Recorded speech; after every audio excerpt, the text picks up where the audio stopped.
Assalamualaikum warahmatullahi wabarakatuh. Selamat pagi teman-teman. Di penghujung tahun 2023 ya, kita masih bisa ketemu lagi di titik balik perubahan. Sebelum kita awali kelas kita pagi ini, marilah kita berdoa terlebih dahulu sebagai wujud kesyukuran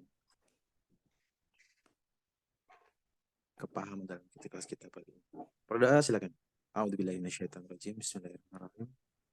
Rabbi zidna ilman warzuqna fahma birahmatika ya arhamar rahim. Amin. Wah, kelihatannya banyak yang berlibur nih, atau banyak yang belum bangun ya. Monggo Kang. Oke, bismillahirrahmanirrahim. Assalamualaikum warahmatullahi wabarakatuh. Selamat pagi ya.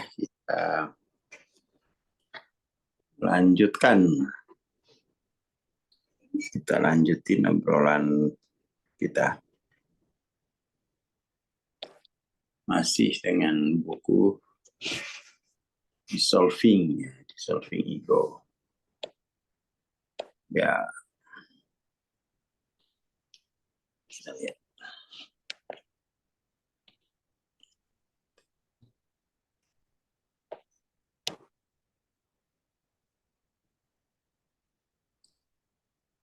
Jadi penyaksi atau pengamat adalah sifat atau sikap ya, dia sikap. Sikap ketenangan yang kontemplatif. Fenomena muncul dan menghilang. Orang harus memasrahkan hasrat untuk mengalami fenomena atau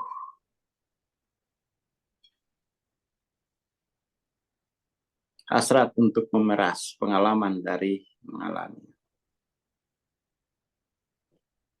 Jadi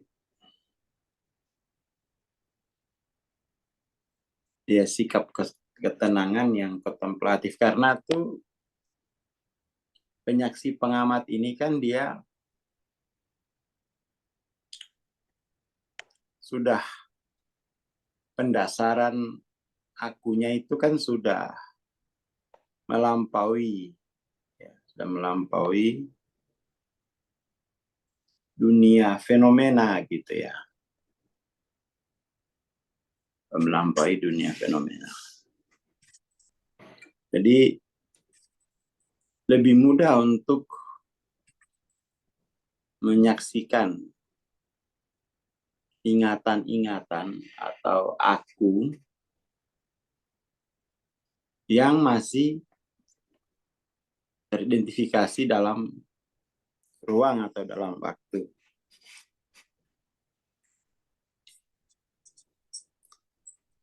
Kemudian kesadaran atau kemawasan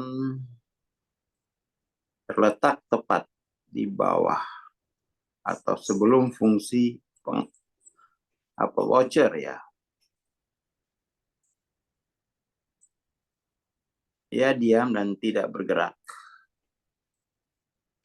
Ya karena itu tadi sifatnya itu yang sudah melampaui. Sementara watcher itu kan pendasaran akunya itu masih dalam ruang waktu 3 dimensi. Dan watcher itu dalam ruang waktu 3 dimensi itu dia selalu mengantisipasi peristiwa, mengantisipasi event dan event yang membahagiakan atau yang menakutkan gitu. Itu seperti orang nonton sepak bola, itu watcher itu.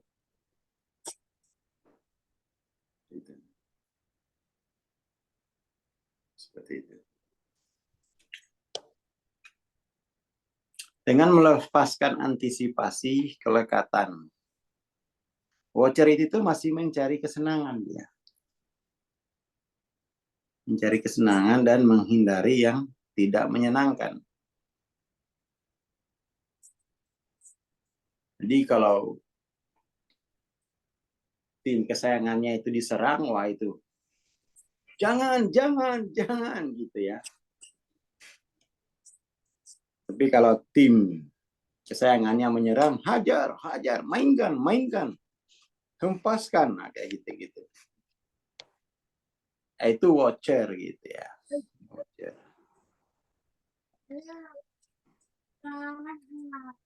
Beda dengan penyaksi. Penyaksi di mana pendasaran akunya itu sudah melampaui ruang waktu. Ya, dia tidak punya kebutuhan sebagai apapun di dalam ruang waktu, termasuk sebagai yang sedang mencari kesenangan, termasuk sebagai yang sedang mengantisipasi kekecewaan gitu. Dan sebagai itu lagi, maka kemudian nonton gitu itu ya sama saja. Dalam artian tuh sudah tidak nikmat lagi itu.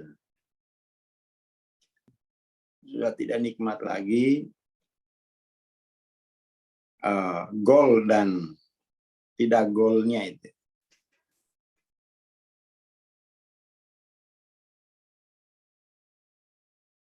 Di dalam posisi yang tenang ini, aktivitas mental dan penggambaran secara bertahap berkurang mengungkapkan bahwa medan yang mendasarinya diaktifkan oleh hasrat dan niat dari berpikir. Sementara fokus dan minat berpindah dari konten ke penyaksi.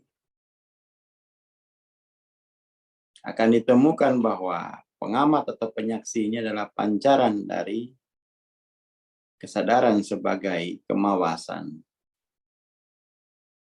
dan kualitas nonlinier dan impersonal yang utama melekat dan otonom.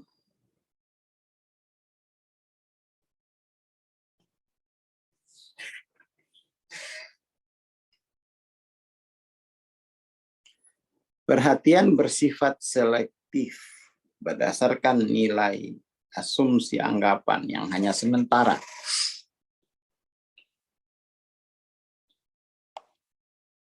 Dengan mengamati apa yang dipilih oleh pikiran untuk diperhatikan, kecenderungannya menjadi jelas dan itu mengungkapkan sumber penarik dan penolak.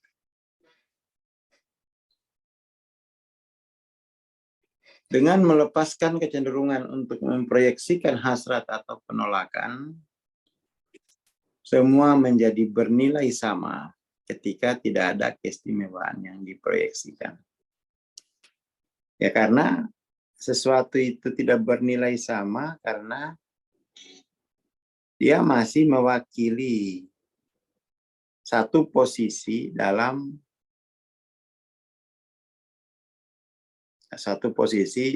ruang 3 dimensi. Dia identifikasi atau pendasaran kesayaannya itu masih pada tubuh atau masih pada kenangan tentang tubuh di masa lalu.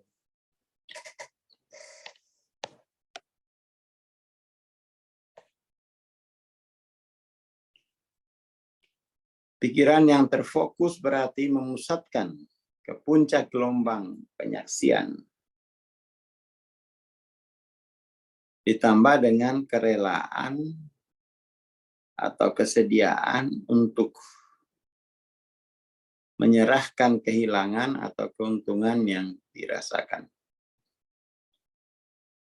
Jadi,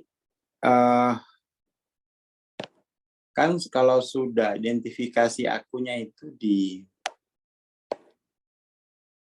dengan yang transenden, kemudian itu kan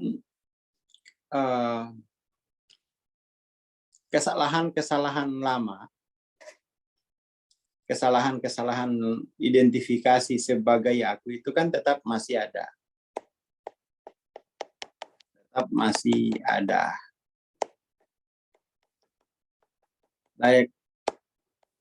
aku yang apa namanya, yang masih ada dalam ingatan, aku yang mengandung kesalahan. Misalnya aku yang 125, aku yang 150 gitu-gitu. Ini kan mengandung kesalahan. Itu memang harus direlakan, harus bersedia untuk dilarut, ya. Harus bersedia untuk dilarut. Jadi setelah katakan mencapai tujuan transendensi, katakan dimensi ke-6 atau dimensi ke-9. Tugas berikutnya itu adalah melarut ingatan-ingatan aku, atau bukan ingatan, aku yang di dalamnya itu mengandung kesalahan identifikasi. Nah, itu pekerjaan apa namanya, yang sifatnya deduktif. Kalau induktif itu kan dia pekerjaannya adalah untuk melampaui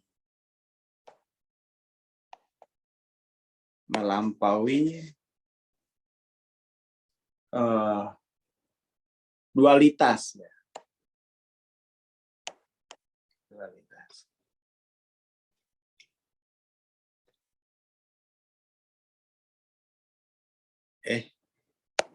Kalau kebalik, kalau induktif itu kan seperti ini, ya.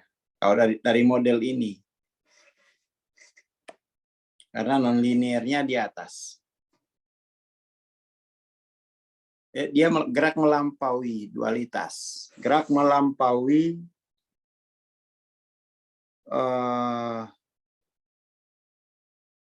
dia belum bisa kesalahan. Kesalahan itu ketika dia sudah deduktif, itu dibatalkan. Jadi dia gerak melampaui alam yang berbentuk. Gerak melampaui bentuk ruang 3 dimensi.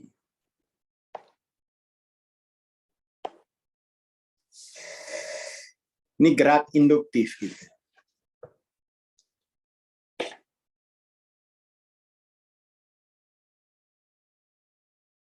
Kemudian, kan itu belum selesai. Setelah mencapai katakan puncak transendensi itu kan otomatis kesalahan-kesalahan aku yang lama itu kan udah langsung hilang, toh. Masih ada. Lah itu yang kemudian tuh terus diterima. Jadi kesalahan-kesalahan yang lama, yang dulunya itu tidak dianggap kesalahan, itu kan muncul. Itu mulai dikerjakan pelarutan, ya kan. Semakin banyak yang dilarutkan tuh nanti semakin kuat peragaannya, ya. Kalau tidak dilarutkan tuh nanti lemah peragaan. Jadi mulainya dia harus sudah mulai deduktif. Deduktif itu dia harus melarutkan, memperagakan. Melarutkan, memperagakan. Nah, pekerjaan yang kayak begini ini itu kalau kita lihat terminologinya, istilahnya dalam bahasa Munai sebenarnya gampang ini. Karena dia cukup membedakan 3 jenis kecerdasan. Jadi cerdas itu dalam bahasa Muna dia artinya pandai, ya. Pandai. itu cerdas.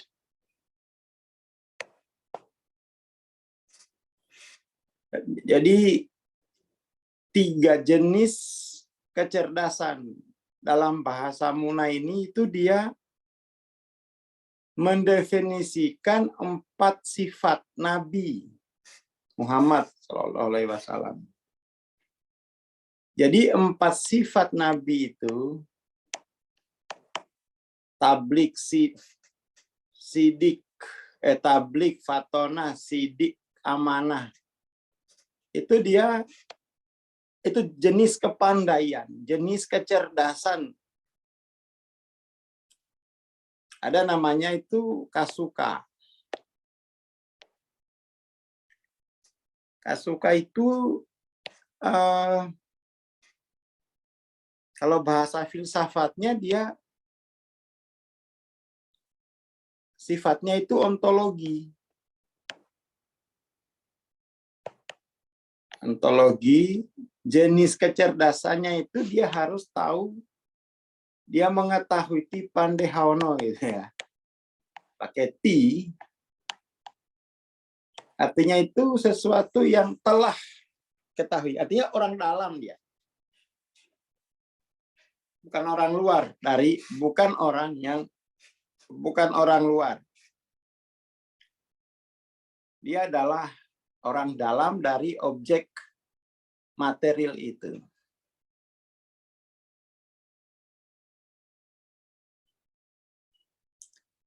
Seperti itu. Nah, ontologi ini kemudian itu hal yang sudah dipandehaono itu harus disampaikan, tablik. Dia tablik. Nah, inilah perbedaan antara ustadz-ustadz, gimana menyebutnya ini ya. Jadi sifat tabliknya itu bukan menyampaikan konten, tetapi itu dia harus sifatnya itu harus sudah dia suka sendiri gitu. Jadi tabliknya itu enggak boleh katanya.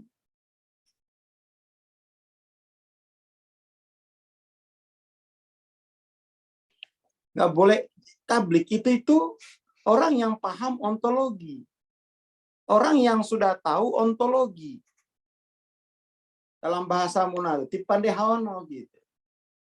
Bukan orang yang menyebarkan informasi tanpa tahu ontologi itu tidak masuk tablik itu.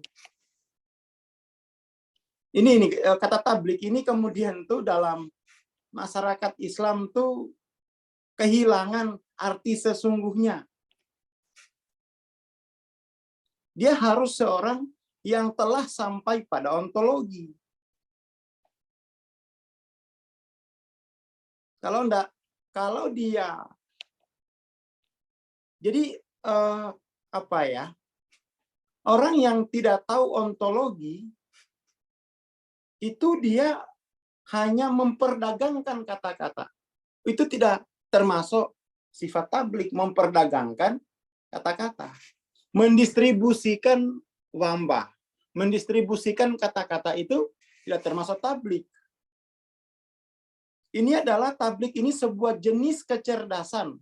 Kalau dalam kalau kita bedah ini dalam bahasa, dalam kosakata orang Muna, ini sebuah jenis kecerdasan gitu. Bukan profesi gitu. Nah, ini yang yang berbeda. Jadi tablik itu dia harus pintar melakukan kasuka. Kompetensinya itu kasuka dia. Kalau tablik. Artinya dia harus mengetahui ontologi. Karena dalam bahasa Munanya itu tipandehaono itu. Jadi kecerdasan dalam bahasa Muna itu hanya 3. Kasuka, kalentu, kafeapi.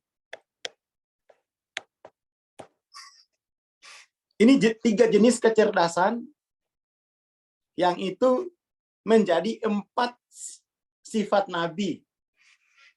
4 sifat Nabi.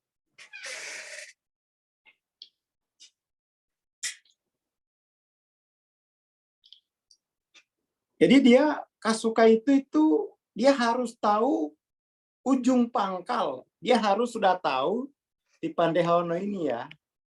Sudah menjadi, sudah mengetahui seluruh objek material itu.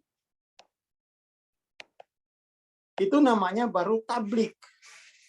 Kalau dalam bahasa Muna ya, kalau saya ini dalam bahasa Muna tuh harus seperti itu. Tidak bisa dia hanya podagao kau wamba.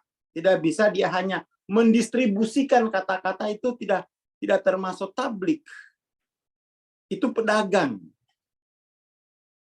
Itu pedagang. Pendongeng kalau di kampung itu. Kalau mau pakai standar di sana ya. Tapi kan ini masing-masing, ini hanya semacam ya jenis ragam ya. Jenis ragam. Kemudian ada namanya kecerdasan jenis lain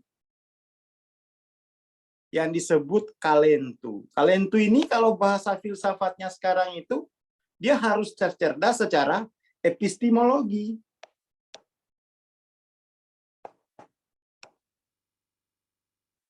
Karena dalam bahasa Munayak itu kati pandehauhano gitu. Sama-sama pandai tapi beda awalan. Kati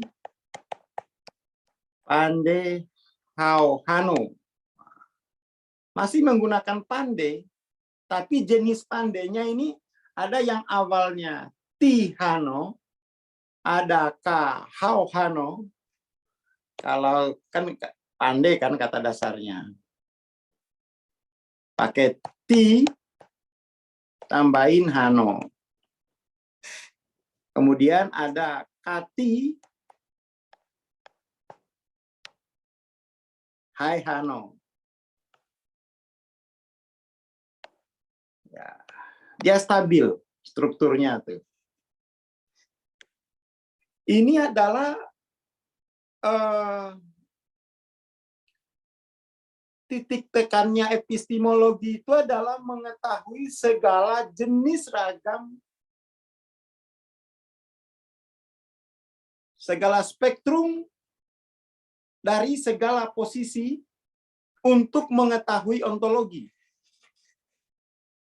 Jadi ini adalah fatona.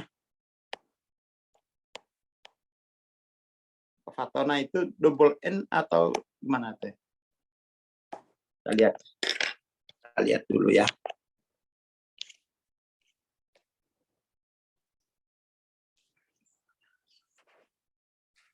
Fatona.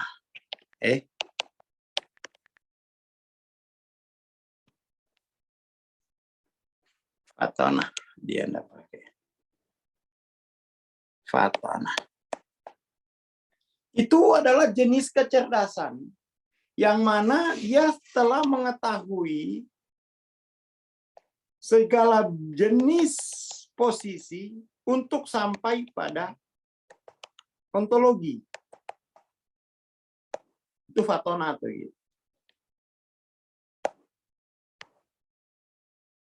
Dari arah manapun, dari posisi manapun tuh dia telah mengetahui segala spektrum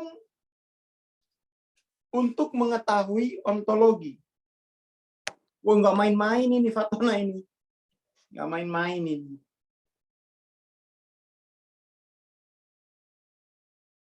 Dia bisa menjelaskan ontologi dari segala jenis spektrum yang dimiliki oleh manusia. Kalentu itu luar biasa. Oh, kalau dia di posisi ini, maka dia harus memasuki pintu ini. Kalau di posisi ini, dia harus memasuki pintu ini. Jadi sikap atau model pengajaran Nabi terhadap sahabat-sahabatnya itu itu adalah pengajaran seorang epistemik, bersifat epistemik dia. Oh, ini tidak bisa lagi orang sekarang itu. Tidak bisa lagi. Nggak mampu lagi dia. Jadi kalau Kasuka itu titik beratnya adalah orang mengetahui kenyataan. Orang mengetahui kenyataan. Kalau Fatona ini titik tekannya adalah bagaimana kenyataan itu diketahui dari segala posisi jiwa. Itu Fatona. Dia kecerdasan seorang epistemolog.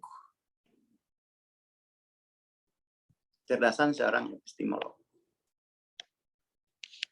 Dia bisa menjelaskan, dia bisa explain, dia bisa komparasi, dia juga bisa eksplanasi, bahkan dia bisa prediksi, bahkan inovasi gitu. Fatona ini.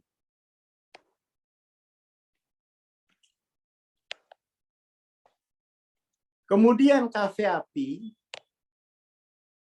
ini ada dua jenis. Itu sifatnya adalah aksiologi. Aksiologi. Bahasanya dia bahasa dari Pandey ini dia adalah Mandeno. Mandeno.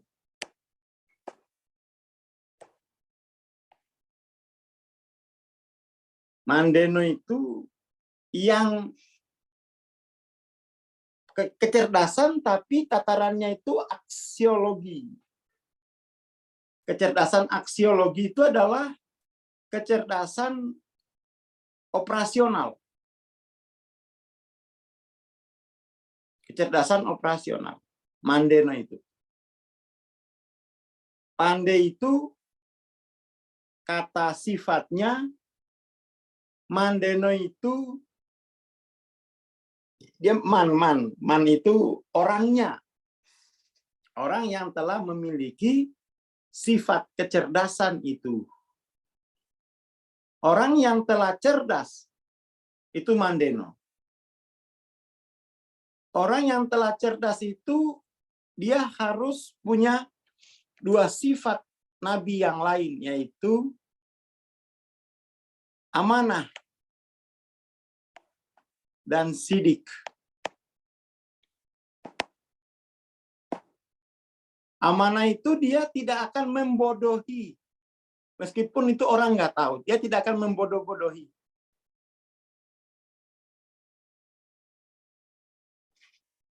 Dia tidak akan membodoh-bodohi. Sementara sidik itu orang yang telah mengetahui kepalsuan. Dia sidik itu bisa membedakan antara kesalahan dan kepalsuan. Itu sidik. Itu sidik.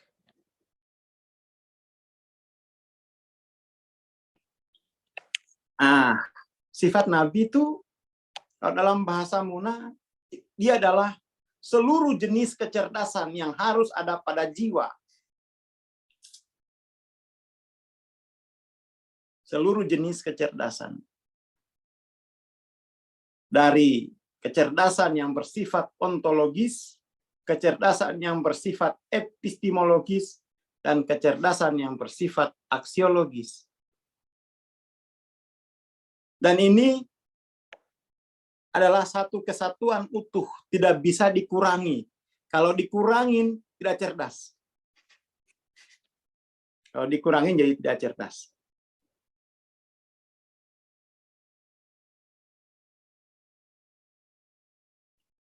Nah, yaitu gerak induktif itu lebih kepada gerak gerak tablik dulu dia. Untuk mengetahui ontologi. tablik. Kemudian fatona itu dia itu sudah mulai ke deduktif, tetapi deduktif yang bersifat peragaan. Bukan, pelarutan gitu. Dia bersifat untuk pelarutan. Pelarutan setelah tablik, lalu dia melarutkan, itu fatona dia nanti, kecerdasannya. Peragaan itu nanti dia amanah sidik. Dia akan menjadi orang yang telah memperagakan kesadarannya kepada ruang waktu materi.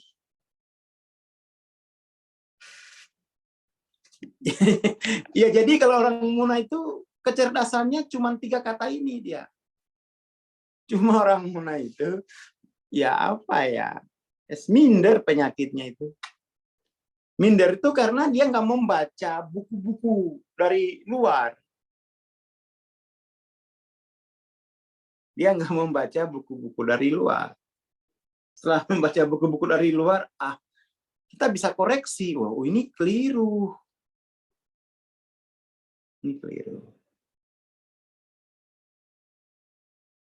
Jadi ontologi, epistemologi, aksiologi, yaitu kecerdasan yang bersifat kasuka, kecerdasan yang bersifat kalentu, kecerdasan yang bersifat kafeapi.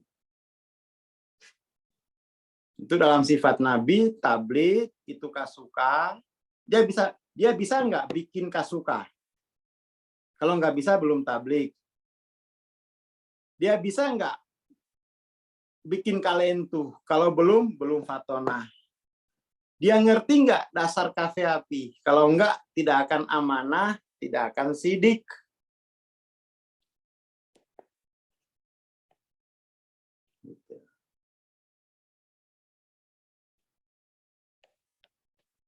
Itu kalau dalam sesi transendensi atau di program PCI gitu.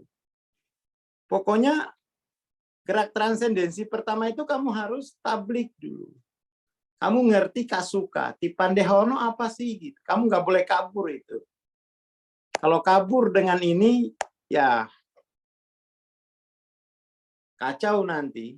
Harus posintu lagi. Harus posintu lagi. Jadi kalau sudah dimensi ke-6 dalam pengertian induktif-deduktif, dia pasti terlihat 4 sifat ini. Dia akan bisa memiliki kecerdasan ini. Atau pada dirinya akan tumbuh kecerdasan seperti kecerdasan nabi. Tergantung nanti dia dimensinya berapa. Entah dimensi ke-6 atau dimensi ke-9. Itu langsung ini gitu. Keempat kecerdasannya ini itu bisa tumbuh, berani jamin dalam pengertian secara hipotesa itu ya emang itu kecerdasannya kalau orang tuh transendensi, tapi transendensinya bersifat induktif deduktif begitu. Nah, ciri-ciri ini itu tidak ada dalam diri pendakwa kita. Setidaknya itu pendakwa yang kita lihat di umum gitu. Tidak terlihat itu. Tidak terlihat sama sekali. Setidaknya itu dalam pengalaman saya gitu ya. Masyarakat kemudian tidak mengerti ukuran-ukuran cerdas.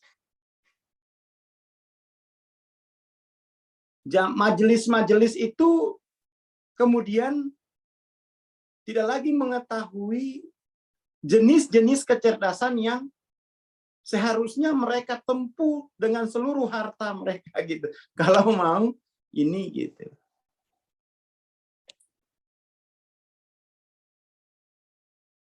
Kampus juga saya kira tidak tidak begitu, karena belum ada kategori kosakatanya saya kira. Ontologi, epistemologi, aksiologi hanya di filsafat. Indonesia yang punya fakultas filsafat kan UI, UGM, sama Driakara.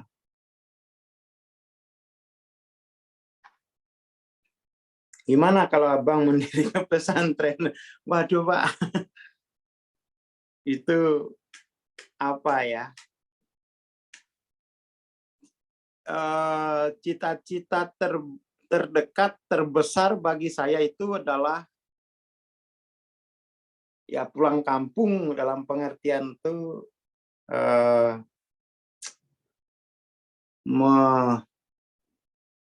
menuliskan seluruh kosakata Muna itu menjadi sebuah ensiklopedia. Gitu. Kita lagi bentuk tim ensiklopedi kosakata bahasa Muna gitu ya. Itu apa namanya?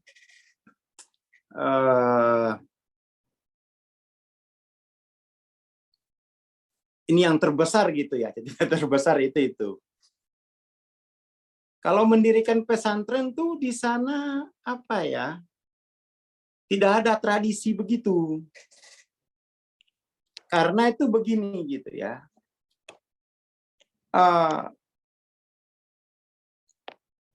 Jadi gini, kenapa di sana itu tidak ada tradisi pesantren gitu? Satu itu kalau dia berangkat sebenarnya dari filosofis bahwa hidup di dunia itu harus posintu dulu. Setiap bayi yang lahir, setiap orang itu harus posintu. Posintu, jadi dia harus melakukan kerja yang bersifat spiritual, dan itu setiap orang harus begitu. Setiap orang tuh harus posintu. Makanya dari situ tuh kita bisa memahami, ini tinjauan dari bahasa Muna ya, kenapa Nabi itu tidak menyebut dirinya guru?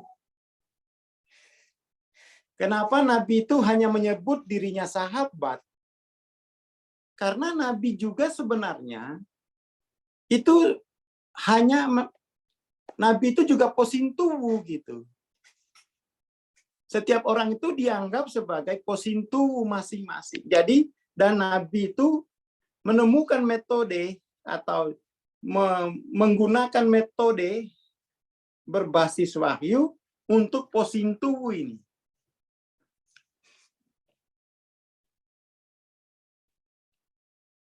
Nah, kalau pesantren sekarang kan rasa-rasanya itu tidak ada itu kayak posintubunya itu kan. Tidak ada. Posintubu itu ya kamu harus membereskan semua hal yang kamu jalani pada dirimu gitu. Jadi posintubu ini kata kunci dalam tradisi atau dalam masyarakat Islam sepertinya. Dulu kalau sekarang kan enggak. Posintubu ini adalah life business. Setiap orang itu harus posintubu untuk di rumahnya sendiri gitu loh.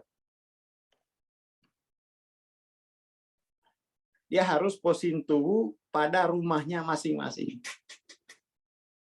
Jadi orang yang tidak posintubu pada rumahnya masing-masing, dia adalah tersesat.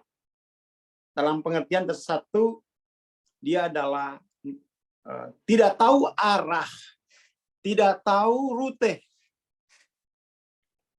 Tidak tahu arah, tidak tahu rute.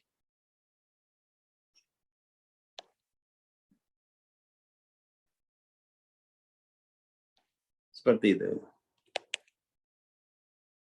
Makanya di Muna ini lagi muncul semacam gerakan kultural, mari kita kembali kepada kecerdasan leluhur kita. Para profesor-profesor setelah mempelajari berbagai macam jenis kecerdasan dari barat gitu ya, baik itu yang bersifat sains maupun katakan itu humaniora ataupun religi, orang Muna kemudian mari kita kembali kepada kecerdasan yang telah dikenali oleh leluhur-leluhur kita. Nah, saya kepingin tuh apa, cita terbesar saat ini itu memandu itu gitu. Ini loh kecerdasannya itu. Memandu satu suku besar saya kira. Karena sudah ada kosakatanya gitu. Sudah ada kosakata.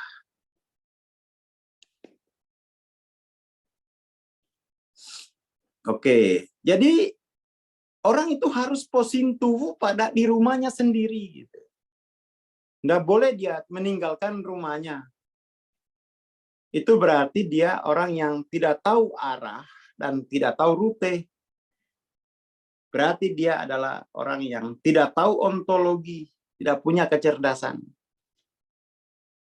Jadi orang itu harus bekerja di rumahnya masing-masing.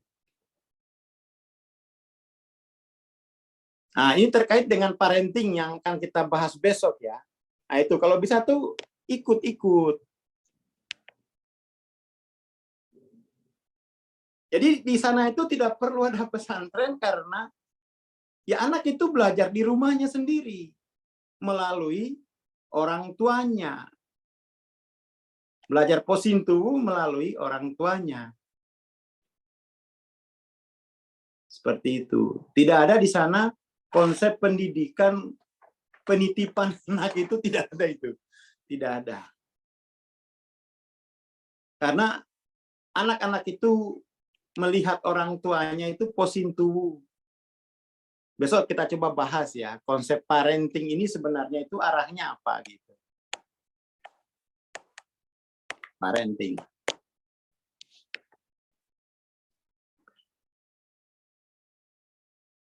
Oke, kita lihat besok ya. Kita lihat besok. Ajak. Kalau perlu tuh guru-guru TK diajak gitu. Guru-guru PAUD, guru-guru ngaji, biar tahu dia arah parenting itu apa. Biar tahu dia yang harus ditumbuhkan pada anak itu adalah 4 jenis kecerdasan pada Nabi. Gitu loh. Orang tua itu harus punya visi itu gitu. Jadi anak-anak itu harus bisa kasuka, kalentu, kafeapi. Dah, entah dia sekolah tinggi, entah dia hanya lulusan tidak lulus SD, tapi dia punya kecerdasan ini, ya dia akan membereskan dunianya gitu. Dan dia akan menjadi uswah, dia akan menjadi contoh bagi generasinya gitu. Wah, ini guru-gurunya ke pantai Bang Depre. Gimana kok jadi guru itu? Tidak punya kecerdasan, kasuka, kalentu, kafeapi. Gimana dia jadi guru? Ya kan? Termasuk para ustadz ini saya kritisi dia. Tapi ini saya nggak berani kritisi dalam pengertian perorangan ya, metode. Tapi tentu saja dalam konteks bahasa Muna itu seperti ini gitu. Tabligh kok hanya memviralkan, bukan begitu. Tabligh itu memberitahu ontologi, bukan memviralkan gitu. Kalau memviralkan itu distribusi berita, itu namanya dia pembawa berita. Tabligh itu dia harus mengetahui ontologi. Lalu dia beritahu ini ontologi, oh ya, dan semua orang oh ya gitu. Kalau ditinjau dari bahasa Muna. Tapi nggak tahulah sekarang ya. Makanya saya ke kampung pulang. Artinya itu pulang kampung itu maksudnya ya kita obrolin dulu di satu suku besar. Lumayan kan 300.000 orang. Fokus di sana gitu. 300.000 itu udah cukup untuk bagaimana ini. Dan ini mudah. Tidak sulit. Asalkan kamu ngerti ontologinya, asalkan ngerti epistemologinya, asalkan ngerti aksiologinya. Dan seluruh ilmu modern itu menggunakan ukuran-ukuran ini. Makanya kenapa di dalam ilmu modern itu, ilmu itu dibagi menjadi 3 institusi. Jadi ilmu itu dipecah menjadi 3 institusi. Ontologi, epistemologi, aksiologi. Kesalahannya Barat adalah ini dipecah-pecah.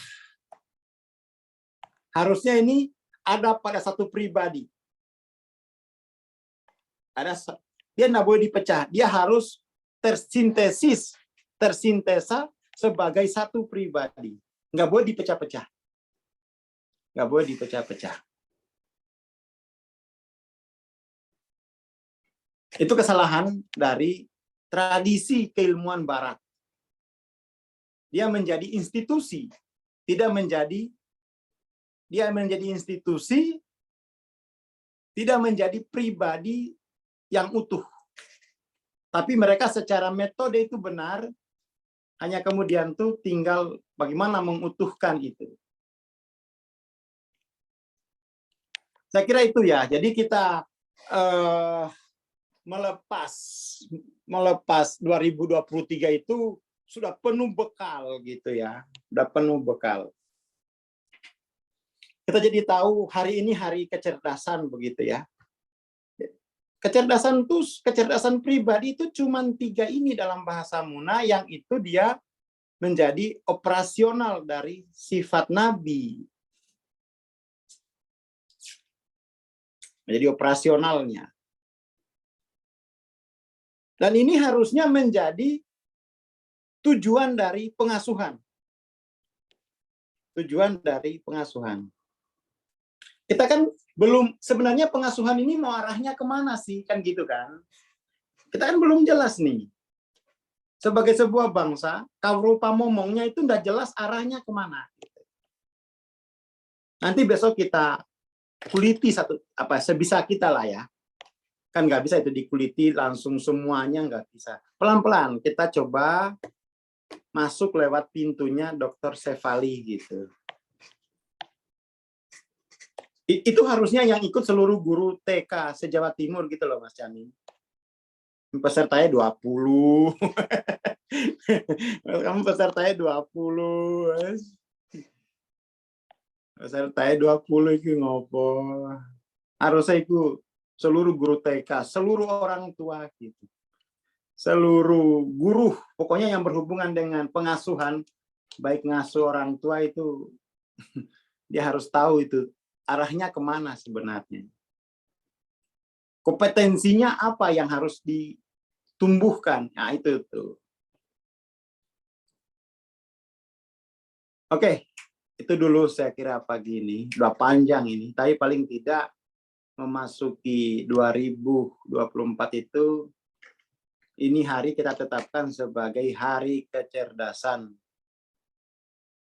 Ya, hari kecerdasan aja. Cerdas itu kalau bisa kasuka, kalau bisa kalentu, kalau bisa kafeati. Itu dalam sekali itu. Dalam. Bahkan seluruh, gini ya, seluruh basis operasional dasar itu dilihat dari kafeati. Tambah filosofis dari tambah, kurang, kali, bagi itu di sini. Karena nanti aksiologi itu ada 2 pendekatan nanti. Equality atau equity gitu. Oh itu nggak bisa Mas Canim itu.